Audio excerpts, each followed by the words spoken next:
Freezer tour, let's go.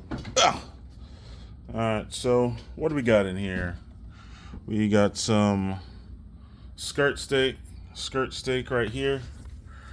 Right up here we got the pork butts. I got 2 pork butts right here. I got the head of a pig, the side of a pig. These are some racks of spare ribs right there. You can see that right there. This is the pork rack. And now we go down to the beef rack.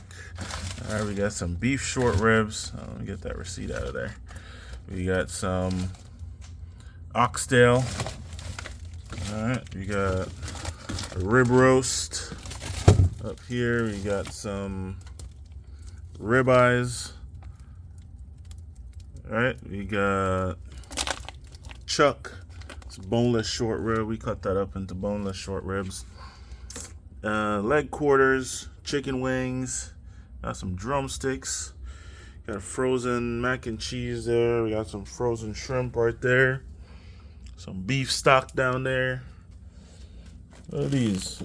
Oh, we got some beef bones that we're gonna use for marrow. Some marrow bones. More carne asada right there. This is beef for soup. I'm gonna probably make some beef soup today. Turkey bone. Yo. So yeah, man, that's what's in the freezer.